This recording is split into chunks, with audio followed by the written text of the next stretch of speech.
Welcome back friends, आप सभी का फिर से एक बार स्वागत है मिस्ट्री रिवील के इस ब्रांड न्यू एपिसोड में। आज के एपिसोड में हम आपको भारत के इतिहास की कुछ ऐसी तस्वीरें दिखाने वाले हैं और उससे जुड़े ऐसे किस्से बताने वाले हैं जो आपको समय में पीछे लेकर जाएगा और उस वक्त की कुछ यादें ताजा कर देगा। तो चलिए वीडियो को स्टार्ट करते हैं।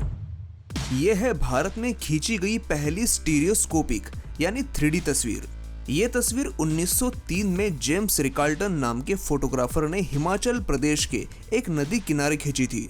इस तस्वीर में कुछ भारतीय लोग नदी पार करने के लिए बुलेट स्कीन बोट का इस्तेमाल कर रहे हैं, जैसा कि जेम्स रिकाल्टन ने अपनी किताब में लिखा था। ये बोट खास तौर से जानवर की चमड़ी से बनाई जाती थी और उसमें हवा भरकर नदी में इस्तेमाल की जाती थी।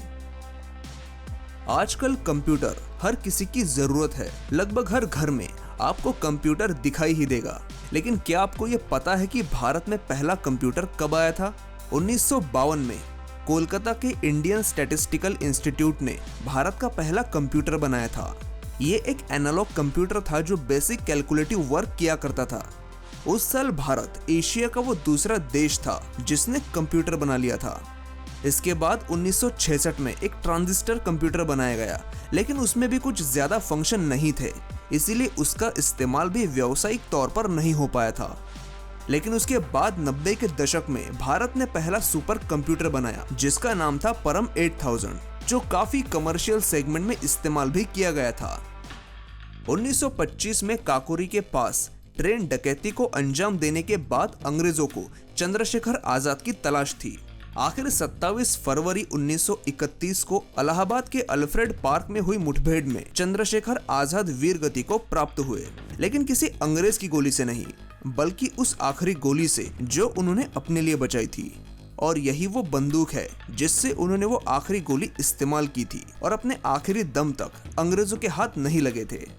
चंद्रशेखर आजाद की ऐतिहासिक पिस्तौल आज प्रयागराज के एक म्यूजियम में रखी हुई है। आजकल हम जब एलोरा केव्स, अजंता केव्स और कैलाश मंदिर जैसी ऐतिहासिक जगहों पर जाते हैं तो हम में से बहुत से लोग सिर्फ घूमने के लिए और सेल्फीज खिंचवाने के लिए जाते हैं। लेकिन 1903 में एलिफेंटा केव्स में खींची गई इस तस्वीर में हम भारतीय लोगों की मॉडेस्टी देख सकते हैं और साथ में ये भी दिखाई देता है कि उस समय के लोगों के मन में ऐसी जगहों के प्रति कितने सम्मान की भावना थी। ये तस्वीरें उन गिनी चुनी तस्वीरों में से है जो अंग्रेजों ने खींची थी, क्योंकि अंग्रेज ज्यादातर हमारी ऐसी ऐतिहासिक धरोहरों की तस्वीरें नहीं निकालते थे और ना ही उनका प्रचार करते थे। सरदार भगत सिंह को जब कोर्ट ने फांसी की सजा सुनाई थी तो कोर्ट के जजमेंट को इस तरह प्रिंट करके शहर में लगवाया गया था। और ये भगत सिंह जी की वो शायद इकलौती तस्वीर है जो जेल में खींची गई थी जब वो अपनी सजा काट रहे थे। इस समय स्क्रीन पर आप जिस शख्स को देख रहे हैं वो है जनरल डायर, जिसने जालियनवाला बाग में जुटे हजारों लोगों पर फायरिंग का आदेश दिया था। यही वो जगह है जहां से शांति के साथ प्रदर्शन कर रहे मासूम बेगुनाह लोगों पर फायरिंग की गई थी। और ये उस फायरिंग की दागी हुई गोलियों की निशानियां हैं जो इन दीवारों में आज भी मौजूद है। जनरल डायर ने तब तक फायरिंग करवाई थी जब तक सारी गोलियां खत्म नहीं हुई थी। यही उस जालियनवाला बाग का एकमात्र दरवाजा है जिससे बाहर निकलने की लोगों ने कोशिश की थी और कुछ लोग गोलियों से बचने के लिए इसी कुएं में कूद गए थे।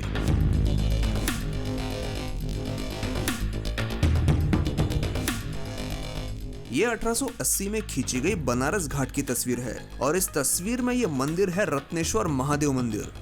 इस मंदिर की खासियत क्या है आपको पता है?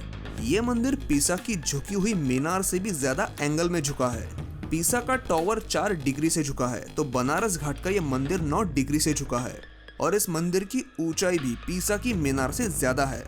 गर्मी के 2-3 महीनों को छोड़कर पूरा साल इस मंदिर का ज्यादातर हिस्सा पानी में ही डूबा रहता है और इसी वजह से इसमें झुकाव आया है। लेकिन इस मंदिर की इंजीनियरिंग देखिए कि 9 डिग्री झुकने के बाद भी ये आज तक खड़ा है। अब आप ही सोचिए कि हमारे देश में ही दुनिया के सारे अजूबे मौजूद है, लेकिन दुख की बात यह है कि किसी को पता ही नहीं। क्या आप इस झुके हुए मंदिर के बारे में जानते थे? मुझे नीचे कमेंट करके जरूर बताएं। और अगर इस वीडियो से आपको कुछ नए फैक्ट्स के बारे में पता चला होगा तो इस वीडियो को लाइक जरूर करें, जिससे इस तरह के और भी वीडियोस बनाने की प्रेरणा हमें मिलती रहे। ऐसा ही इंटरेस्टिंग कंटेंट देखने के लिए मुझे इंस्टाग्राम पर भी फॉलो जरूर करें। मिलते हैं अगले एपिसोड में।